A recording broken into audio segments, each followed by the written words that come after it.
Sobat OJK, tumbuh pesatnya penetrasi akses internet dan penggunaan smartphone menjadi peluang bagi industri jasa keuangan untuk mengembangkan produk dan layanan keuangan yang inovatif dan sesuai kebutuhan masyarakat.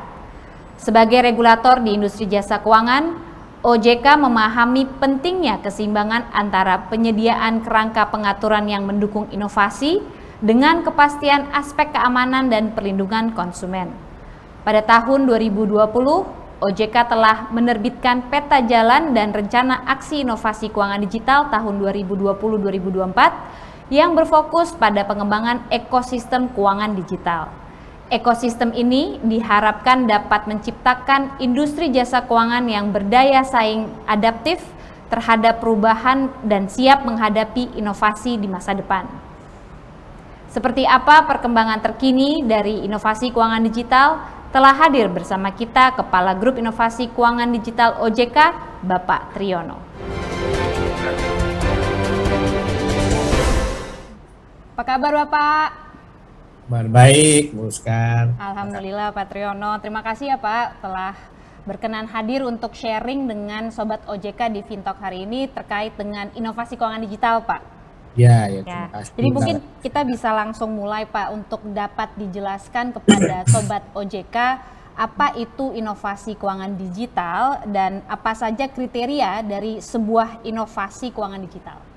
Ya, terima kasih Bu Uskar, dan saya juga ingin menyapa kepada Sobat Fintalk sekalian. Ini sebuah momen yang luar biasa buat saya untuk bisa sharing sesuatu yang memang bisa dibilang kekinian begitu ya. Apa yang terjadi di sektor jasa keuangan saat ini cukup dinamis. Kita sendiri memang sudah terbiasa dengan apa yang kita tahu.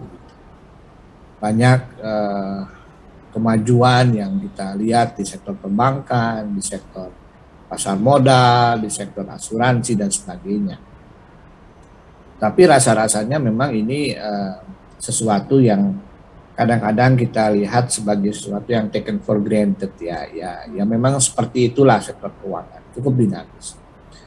Nah, ternyata dengan adanya beberapa teknologi baru yang bisa terintegrasi dengan sektor jasa keuangan, terbitlah beberapa konsep yang dibilang sesuatu yang baru lah. Jadi kami selalu mengamati di OJK ini hal yang baru ini kita bisa bagi dua. Satu mungkin ada pembaruan proses, dan yang kedua itu adalah pembaruan yang bersifat inovatif.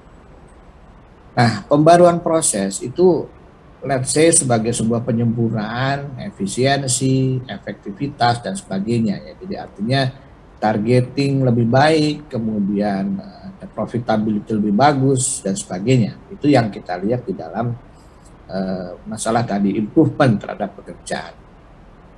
Nah, namun kalau kita bicara inovasi, itu ada sesuatu yang memang baru, sesuatu yang menjadi terobosan yang sebelumnya memang tidak pernah ada. Jadi kalau bisa saya istilahkan memang beyond improvement ya. Kalau kita satu chapter tadi improvement yang sudah biasa kita lihat ya, itu sudah biasa kita perhatikan. Tapi ini yang beyond improvement itu yang disebut sebagai inovasi. Jadi inovasi kalau ditanya apakah itu inovasi ya sesuatu yang the new things. Jadi cara baru atau produk baru yang bisa mendeliver service itu kepada service jasa keuangan kepada masyarakat. Jadi memang ini ada service baru ya, bukan hanya sekedar new way to deliver things gitu ya, to deliver the service, tidak, tapi the new service, inovasi di situ. Kita lihat bagaimana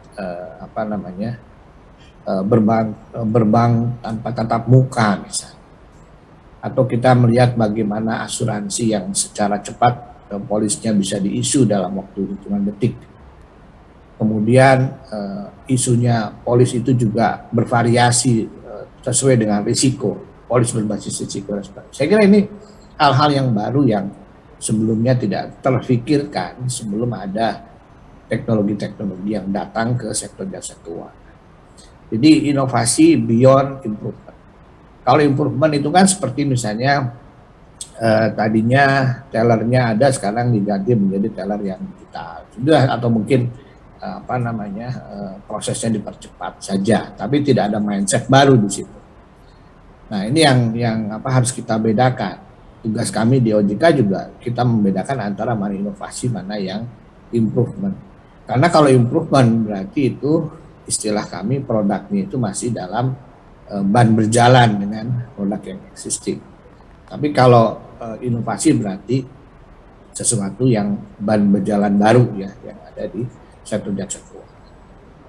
Lalu kriteria apa saja? Saya kira pertama ya tadi itu sesuatu yang baru, tidak hanya sekedar yang ada dipoles bisa bicara lebih cepat, lebih cantik, lebih bagus, lebih wangi gitu, tapi betul-betul sesuatu yang baru. Kita ambil contoh misalnya peer-to-peer lending, walaupun ini sebetulnya kalau secara ketentuan bukan di IKDP OJK 13, tapi kalau kita bicara teorinya, kita bicara beberapa pembahasan di paper-paper, itu yang namanya ekosistem IKD itu termasuk peer-to-peer lending, makanya di Undang-Undang P2SK juga termasuk dalam ekosistem itu. Nah, ini adalah suatu produk yang baru yang memang tidak pernah terpikir sebelumnya, karena yang namanya lending itu selalu berasal dari lembaga keuangan. Nah, dengan adanya shortcut atau disintermediasi menjadi langsung direct dari investor kepada borrower. Inilah yang disebut sebagai inovasi, sesuatu yang baru gitu ya. Bukan hanya penyempurnaan dari yang ada. Jadi kemudian kriteria yang lain kita memayungi dia sebagai sebuah inovasi yang bertanggung jawab ya. Artinya apa? Inovasi ini harus memang tidak melanggar peraturan tentu saja. Jangan sampai nanti ada inovasi tapi ternyata dia memberikan atau terjadi pelanggaran peraturan. Itu juga tidak boleh. Kita tetap harus betul-betul pegang teguh existing regulation. Kemudian kemanfaatannya juga, ini kita lihat. Kalau inovasi ini hanya untuk kepentingan segelintir orang, tentu tidak memiliki masif efek. Nah, sekarang kalau kita bicara inovasi tentu harus memiliki masif efek. Dia bisa memberikan kemanfaatan kepada lebih banyak orang dan tentu saja memberikan positif efek yang luar biasa juga kepada sektor jasa keuangan atau pada perekonomian. Nah, kemudian yang pasti dari semua itu adalah landasan penggunaan teknologi. Jadi kalau misalnya katakanlah ada inovasi yang tidak menggunakan teknologi, yang bersifat misalnya katakanlah prosedural atau apa, itu kita belum kategorikan sebagai inovasi keuangan digital. Nah, sedangkan kalau inovasi tersebut menggunakan teknologi, itu yang kita sebut sebagai inovasi keuangan digital. Jadi paling tidak ada beberapa pilar yang tadi saya sebutkan. Ini yang menjadi filter apakah dia termasuk inovasi atau bukan, dan kriteria apa yang harus dipenuhi oleh inovasi-inovasi yang ada di Indonesia. Tanpa ada pemenuhan kriteria tersebut, rasanya memang OJK merasa belum terpanggil untuk ikut mengatur, mengawasi, dan melindungi para konsumen. Jadi kalau misalnya katakanlah ada inovasi yang terbatas, hanya untuk beberapa orang saja, bahkan untuk kelompok tertentu, rasanya memang itu bukan ranahnya OJK. Tapi kalau sudah mass use, massive impact, kemudian bisa juga dipakai oleh orang banyak, situlah kemudian OJK akan masuk. Mudah-mudahan jelas, Bu Surhat. Saya kembalikan ke Ibu. Siapa? Jadi yang dikategorikan ataupun yang didefinisikan sebagai inovasi itu harus memang sesuatu yang beyond improvement ya Pak ya. Jadi menawarkan new services, lalu it's completely new, tidak pernah mungkin ditemukan sebelumnya gitu, ataupun tidak pernah menjadi sebuah bisnis proses sebelumnya, dan tentunya tetap mengedepankan prinsip compliance, kehati-hatian ya Pak, dan juga kemanfaatan yang perlu ada dampak yang masif positif kepada kehidupan bermasyarakat ya. Oke, sangat jelas sih Pak, dan mungkin memang perlu kami perdalam lagi Pak. Jadi mengingat bahwa memang OJK kan ruang lingkup pengawasannya juga cukup luas, kan perbankan, pasar modal, non-bank. Nah, terkait dengan bentuk dari inovasi keuangan digital itu sendiri, seperti contohnya kita ketika berbicara mengenai sistem pembayaran digital, itu tentunya pengawasannya di Bank Indonesia. Nah, Pak, dari untuk OJK sendiri, apa saja yang menjadi ruang lingkup pengawasan OJK dalam konteks inovasi keuangan digital, dan ada berapa bentuk klaster atau bisnis model yang inovasi keuangan digital yang memang menjadi ruang lingkup pengawasan OJK, Pak? Iya. Inovasi ini sesuatu yang abstrak dan sangat bersifat out of the box atau mungkin without box ya, konsep without box lah kalau Chief Widiantara sampaikan seperti itu. Jadi thinking without box gitu. Jadi sebetulnya memang pengalaman saya selama menghandle inovasi ini sejak 2018, saya melihat agak sulit kita mengkotak-kotakkan inovasi. Inovasi itu sangat luas spektrum, dari A sampai Z, dari 0 sampai 10 begitu ya, 3 dimensi, 4 dimensi, 5 dimensi dan sebagainya. Jadi kalau ditanya pengelompokan memang agak sulit. Buktinya, coba teman-teman mungkin bisa lihat di beberapa paper dan literatur, masing-masing orang punya perspektif tersendiri terkait dengan pengelompokan ini. Ada yang mengelompokkannya berdasarkan apa namanya output, ada yang berdasarkan teknologi, ada macam-macam. Jadi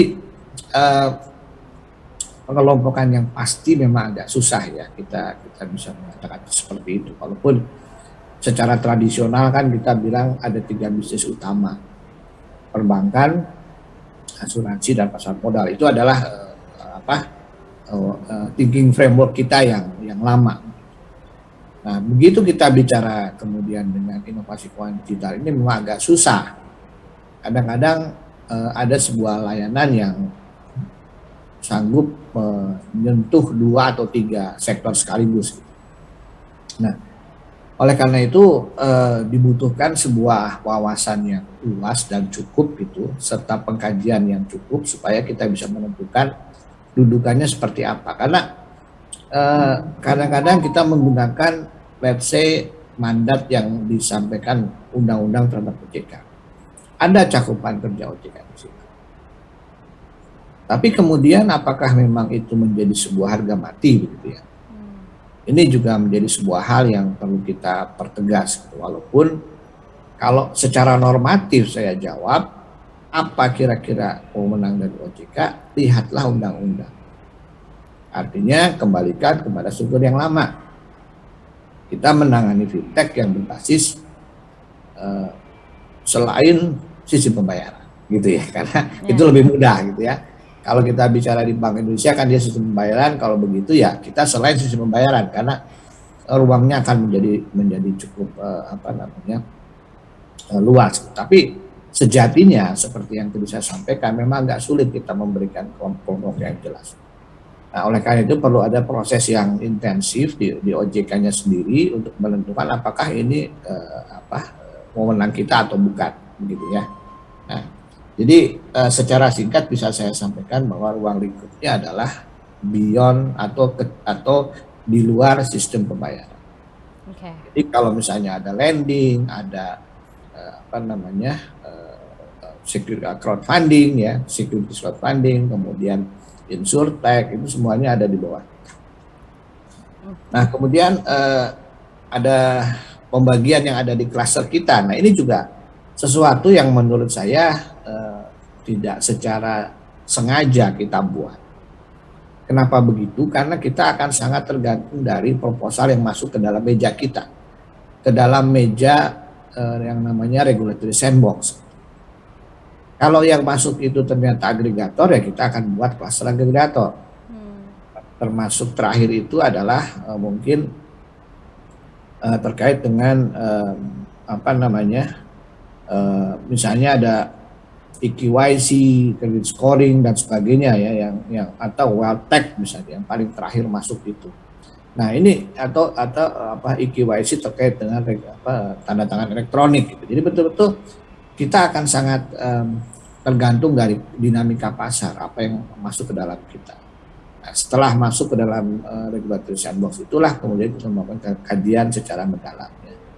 Jadi secara statistik bisa saya sampaikan di sini ada 15 cluster model bisnis.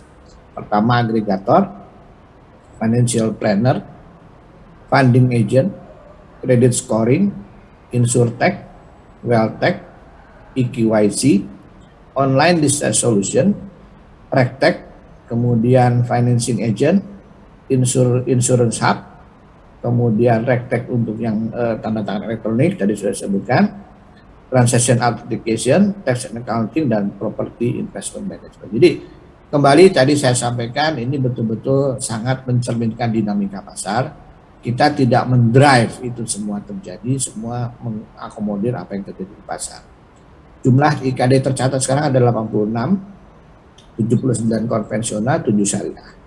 Dan alhamdulillah kontribusinya per Desember 2021 itu sudah sekitar 2,7 triliun. Jadi jangan dilihat kontribusi kecil karena di sini adalah lebih kepada services. Kalau misalnya katakanlah kita bandingkan dengan let's say P2P lending, itu mungkin kita bicara impact-nya kepada market atau kepada ekonomi sesuai dengan exposure-nya. Sementara kalau di kita yang selain P2P itu lebih kepada bagaimana mengenerate income dan services kepada pelanggan. Mungkin itu sementara Bu Sekar.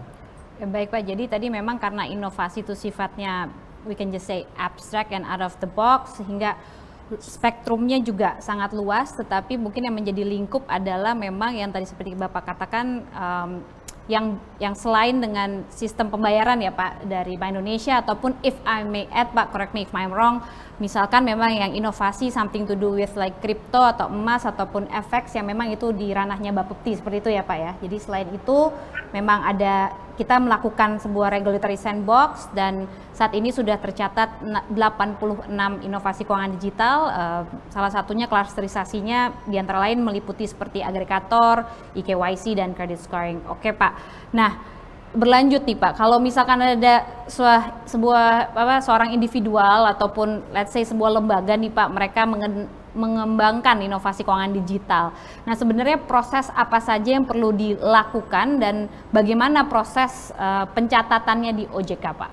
Ya, saya kira mungkin kita menganut prinsip sesuatu sebelum kita lepas di dalam sektor keuangan, tentu saja harus dilakukan review secara cermat. Jadi regulatory sandbox ini juga suatu hal yang baru, pendekatan kita menunjukkan bahwa kita very open-minded.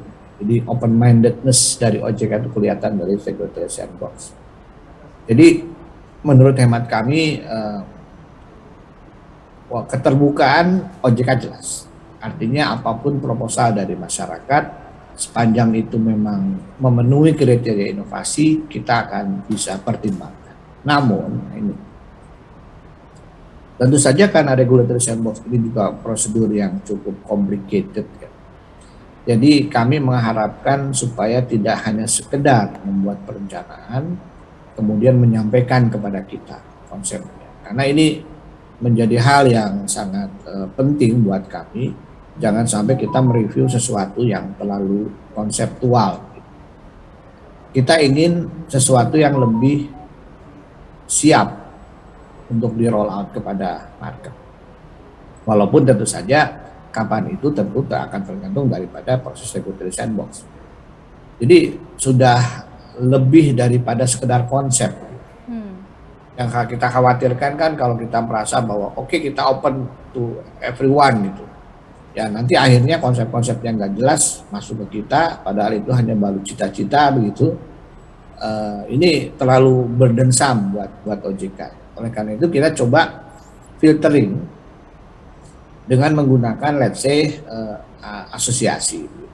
Kami minta ada proses filtering di asosiasi, bahkan kita coba asosiasi itu kita ke depan mungkin bisa menjadi industrial sandbox gitu, bukan seperti kita regulatory sandbox, supaya kita bisa melihat konsep-konsep yang masuk itu lebih berbobot. Sudah melakukan polesan-polesan tertentu, kemudian juga hal-hal prinsipil yang kecil-kecil sudah tidak ada lagi gitu ya. Artinya yang masuk ke OJK itu yang betul-betul siap untuk maju, siap untuk dijual di pasar, tinggal kemudian approval dari OJK saja. Itu yang kita harapkan. Jangan sampai nanti seolah-olah kita open to every single proposal gitu. Kita juga tidak seperti itulah. Artinya kami alhamdulillah sangat dibantu oleh dalam hal ini Aftek dan juga APSI dalam hal ini untuk melakukan filtering terhadap apa-apa yang masuk ke dalam konsep kita. Mereka sudah sangat tahu bagaimana cara berpikir OJK, sehingga kalau kita istilahkan lebih smooth landing gitu ya. Jadi mereka sudah prepare, mereka sudah poles, mereka sudah perkaya. Begitu masuk ke kita, insya Allah nanti akan sedikit sentuhan, dan itu tentu akan mempermudah kita dalam melakukan judgement apakah dia konsep yang layak untuk dijual atau tidak. Jadi jangan khawatir Bapak Ibu sekalian, teman-teman semua, para sobat Fintalk semua, silakan kalau memang ada konsep yang menurut rekan-rekan semua menarik dan bisa memberikan manfaat bagi masyarakat, silakan dibicarakan dengan baik, masuk ke Innovation Hub atau mungkin ke asosiasi. Nah, kalau mendapat sambutan positif juga dari sana, mungkin bisa langsung masuk ke meja kita di Sandbox. Begitu Bu Sekar. Ya, baik Pak, terima kasih Pak. Jadi sudah tadi sangat clear apa yang perlu dilakukan untuk Sobat OJK yang memang mungkin ada niatan ataupun project yang mungkin ingin dilihat apakah memang masuk dalam kategori inovasi keuangan digital di OJK. Baik Pak Triyono, mungkin kita lanjut ke bagaimana Pak pengembangan ke depannya, strategi atau inisiatif apa saja yang dapat dilakukan ataupun yang akan dilakukan oleh OJK dalam pengembangan inovasi keuangan digital ini saja Pak, ini Pak, dan lalu juga apa saja yang menjadi hambatan dalam pengembangan inovasi keuangan digital di Indonesia? Sebetulnya kalau boleh jujur ya, kita sudah menyentuh 5 tahun kedua kurang lebih. Kalau kita bicara 2016 kita memperkenalkan konsep peer-to-peer lending pertama kali. 5 tahun pertamanya berarti 2021. Sekarang kita sudah 5 tahun kedua. Nah, kebetulan dari level of maturity-nya lah gitu ya, kurang lebih ya, kalau boleh kita sampaikan. Itu seharusnya memang sudah lebih baik lagi, karena 5 tahun pertama rasanya kita mengejar growth, dan sekarang sudah masuk ke dalam tahap lebih terkonsolidasi, walaupun tetap kita menerima konsep-konsep baru, tapi intinya adalah konsolidasi terhadap fintech-fintech yang existing itu lebih dipentingkan. Karena kan konsepnya barangkali teman-teman juga semua tahu bahwa fintech itu sangat volatil ya, sangat naik turunnya itu luar biasa. Bahkan dia bisa berubah bentuk dalam waktu seketika, atau ketika dia tidak mendapatkan sambutan baik dari market, dia kemudian bisa berubah menjadi bisnis yang lain dan sebagainya. Nah, oleh karena itu menurut saya sekarang sudah waktunya kita membenahi secara internal. Artinya kita tahu bahwa ada beberapa fintech yang survive dan tidak survive. Kalau yang survive ya mari kita perkuat secara fundamental. Saya tidak mengomentari bagaimana terjadinya fluktuasi harga saham untuk beberapa layanan digital yang ada di market misalnya. Tapi balik lagi ke arah bagaimana kita memperkuat mereka. Jadi konsentrasi kami 5 tahun kedua ini kita mencoba membenahi dan memperkuat.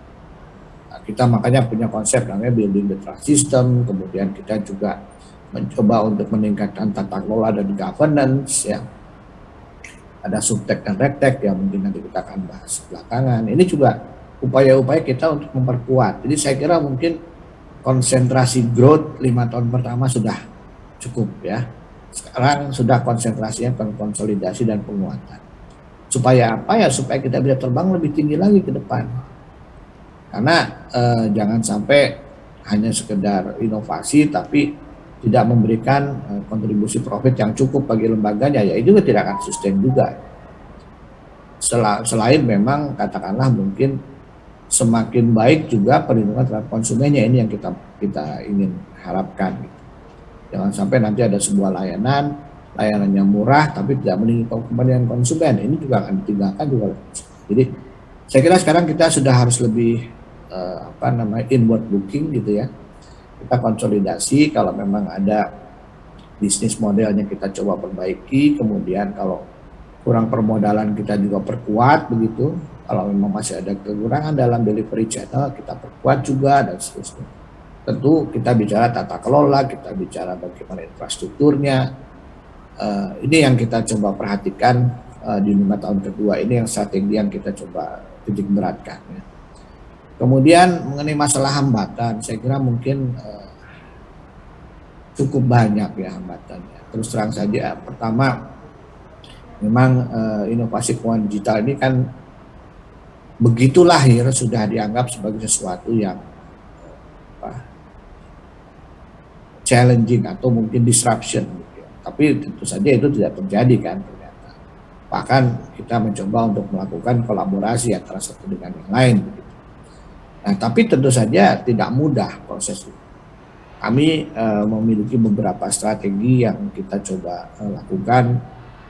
Sudah tahun ketiga kita mencoba menyambungkan antara IKD dengan lembaga keuangan, bahkan dengan LKM. Nah, ini adalah rangka apa? Membuktikan kepada masyarakat bahwa tidak perlu terjadi adanya kekhawatiran. Tidak perlu terjadi adanya head-to-head competition. Marilah kita lebih berkolaborasi dan mendapatkan manfaat bersama. Nah, ini yang yang kita harapkan sehingga hambatan-hambatan itu bisa kita minimalisir. Kalau kita bicara dengan lembaga keuangan, tentu tidak semuanya menyambut hubungan atau kolaborasi dengan keuangan digital. Karena mereka merasa bahwa saya sudah eksis, saya sudah punya customer base yang cukup besar. Why should I gitu ya kurang lebih. Ya ini hambatan yang paling utama yang saya rasakan di situ, selain memang infrastruktur yang masih beberapa perlu ditingkatkan. Walaupun infrastruktur ini bukan monopoli Indonesia saja, tapi sama di beberapa tempat sama saya. Nah, jadi banyak hal-hal yang itu, dan yang terakhir hambatan buat kami adalah kadang-kadang kita mengatur sesuatu yang sangat baru. Jadi tidak ada standar dan sebagainya. Kita harus mencoba untuk memikirkan bagaimana membuat standar sendiri. Ya, ini juga jangan ragu-ragu nih sebagai otoritas yang sudah komit bahwa kita terbuka terhadap inovasi, ya tentu saja pasti akan mengalami hambatan-hambatan seperti itu. Mudah-mudahan kita bisa atasi hambatan ini seperti yang strategi yang sudah tadi saya sampaikan ke depan, dan mengatasinya melalui transisi yang lebih baik ke depan. Itu Bu Skar.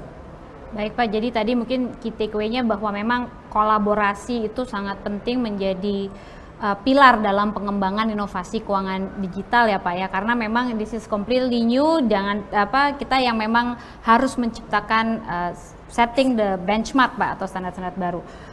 Baik Pak, tadi Bapak sempat menyebutkan terkait dengan RegTech or SupTech. I want to get to that point Pak. OJK kan tadi Bapak sudah katakan juga menyiapkan pengawasan berbasis teknologi ya Pak, dengan tadi SupTech dan juga regulatory technology RegTech yang memang ini tentunya perlu kami tanyakan ke Bapak Pak, sejauh apa Pak perkembangannya sampai saat ini, dan apa yang sudah OJK lakukan dalam mendorong implementasi RegTech dan SupTech tersebut. Ya. Baik Bu Sekar, saya kira mungkin ini isu besar ya, bahwa dengan penggunaan teknologi yang baru ini timbullah sebuah privilege atau mungkin kemungkinan manfaat yang kita bisa petik, yaitu praktek dan SupTech. Saya bergelut dengan sektor pengawasan lembaga keuangan itu sejak lama ya, jadi sehingga kita tahu perkembangannya. Kita juga pernah memperhatikan ada yang namanya pengawasan berbasis IT dan sebagainya. Nah, bagi mereka yang sudah pernah mengetahui hal tersebut, saya kira mungkin RegTech dan SupTech ini bukan hal yang baru. Saya setuju. Walaupun temanya sekarang di dunia global sekarang ini lebih kepada penggunaan istilah praktek dan subtek dan bukan lagi pengawasan berbasis IT. Nah, kenapa berubah? Karena memang kebetulan kapabilitasnya juga berbeda. Kemudian bagaimana teknologinya pun juga sedikit bergeser. Zaman dulu belum ada artificial intelligence, sekarang sudah. Zaman dulu belum ada machine learning, sekarang sudah ada. Ya. Big data analytics sudah ada dulu, tapi toolsnya mungkin masih tidak sehebat sekarang. Oleh karena itu saya kira mungkin wajar kalau kita kemudian rebranding terhadap apa yang kita sudah pernah lakukan sebelumnya. Nah, selain itu kebetulan ada sebuah inisiatif yang kita perkenalkan juga, namanya Customer Support Technology. Ini bagian dari Subtek sebetulnya. Nah, kenapa harus berubah? Ternyata memang natur bisnisnya dari digitalisasi ini berbeda. Kalau zaman dulu kita bicara transaksi besar, jumlah sedikit. Oleh karena itu kita lihat mungkin contoh kecil ya, kalau boleh saya sampaikan, bagaimana penetrasi asuransi itu cukup minim di sektor jasa keuangan kita. Tapi dengan digitalisasi ternyata berbalik, yaitu dengan frekuensi yang sangat tinggi dengan nominal yang kecil. Contoh-contoh yang bisa diberikan misalnya pada saat kita mengirim barang melalui e-commerce. Ya. Kita membeli barang melalui e-commerce, kemudian kita kirim ke rumah dan kita ingin beli asuransi. Sangat kecil, tapi jumlahnya mungkin polisnya menjadi jutaan polis. Nah, bisa dibayangkan zaman dulu sebelum ada teknologi digital, untuk meraih 1 juta polis rasanya sulit sekali. Tapi sekarang dengan digitalisasi mudah sekali jutaan polis tercetak dalam waktu tertentu. Nah, konsekuensi dari jumlah frekuensi yang sangat tinggi ini adalah apa? Informasi yang masuk ke lembaga pengawasan menjadi luar biasa. Dengan sendirinya, rasa-rasanya memang kita tidak bisa lagi melepaskan penggunaan teknologi di situ. Nah, disitulah kemudian subtek menjadi penting. Nah, sementara terakhir mungkin rektek, kita juga ingin agar penggunaan teknologi juga dipakai di lembaga keuangan. Kita sadar bahwa untuk yang lembaga keuangan besar mungkin tidak perlu sulit membentuk unit tersendiri terkait dengan compliance. Tapi kalau di fintech hanya personilnya 7-10 orang, sulit membuat unit compliance secara khusus. Nah, oleh karena itulah kita menciptakan adanya konsep praktek supaya dia bisa menggunakan mesin untuk tetap meningkatkan compliance dengan biaya yang cukup murah. Mungkin begitu Bu Sekar, saya bisa cerita lebih panjang tapi mohon maaf karena mungkin jadwalnya agak terbatas, jadi kita coba sementara singkat-singkat dulu, nanti kita bisa akan adakan sesi. Baik Pak, paham Pak, karena memang pastikan kompleksitasnya sangat tinggi terkait dengan pengawasan yang memang berbasis dengan big data ya Pak. Mungkin ini Pak, untuk sebagai penutup Pak, kan kita OJK telah menerbitkan roadmap inovasi keuangan digital untuk 2020-2024. Apa saja yang memang menjadi cakupan dari roadmap tersebut, lalu bagaimana implementasi dari roadmapnya, dan apa saja yang menjadi target jangka pendek dan jangka panjang dari roadmap tersebut, Pak? Ya, baik, terima kasih Bu Sekar. Ini roadmap ini adalah sebuah sebetulnya pekerjaan yang tidak mudah kita lakukan. Karena apa? Karena dimensinya sangat kompleks ya. Artinya apa? Kita coba melakukan mapping terhadap apa yang terjadi di market. Ada aspek-aspek yang kita coba pertimbangkan, kita coba perhatikan, masukkan ke dalam pertimbangan. Pertama tentu saja perkembangan atau gaya hidup dari konsumen itu sendiri. Bagaimana dia berperilaku dari konsumen.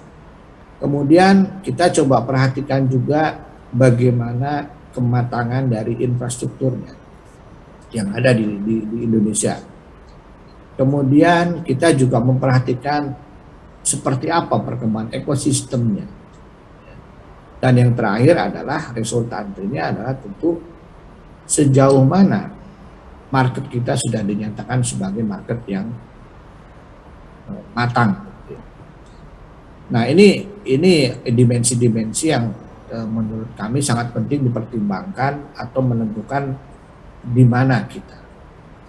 Nah, kalau kita sudah tahu kita berada di mana, tentu saja kita akan tahu akan kemana kita. Kalau kita bicara ujung terakhir ya, di roadmap tersebut kita gambarkan bahwa memang kolaborasi adalah kunci.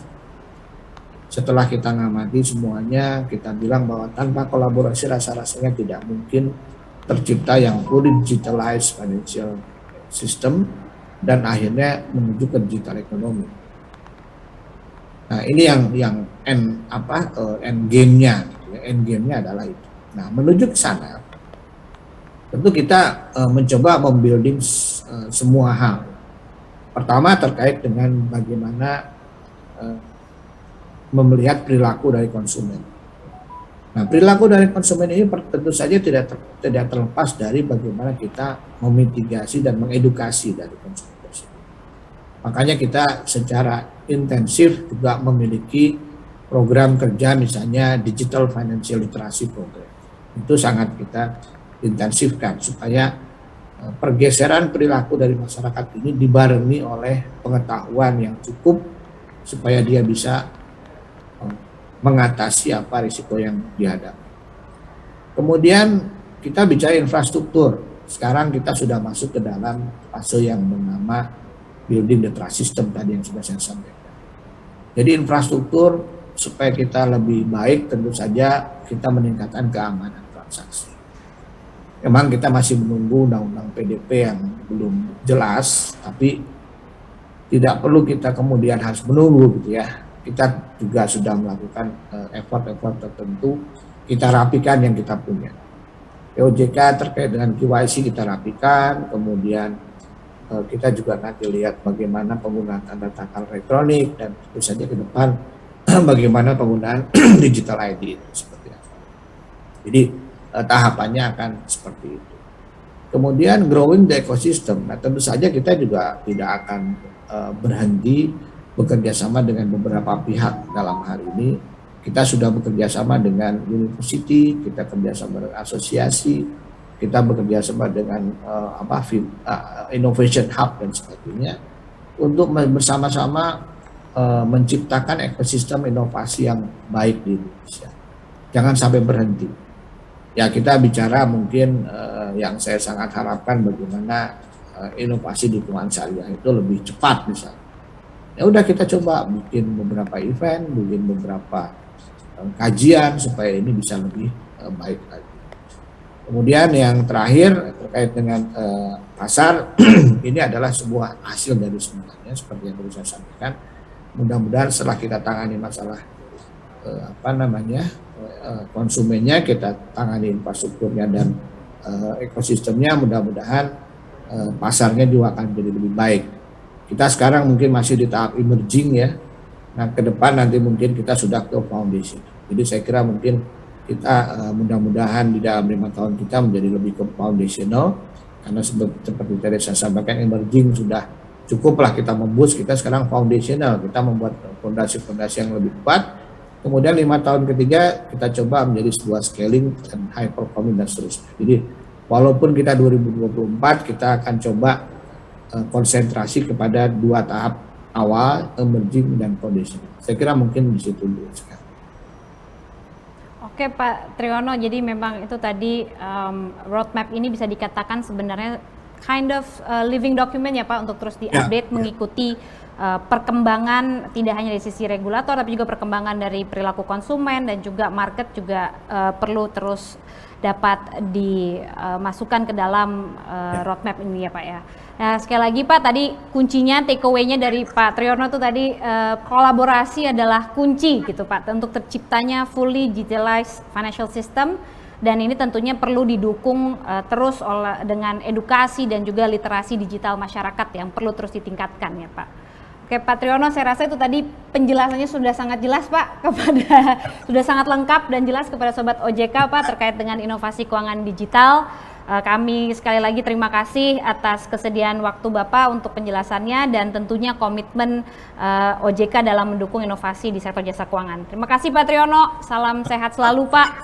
Sobat OJK, mudah-mudahan kita sehat semua. Terima kasih. Terima kasih Pak, salam sehat selalu Pak.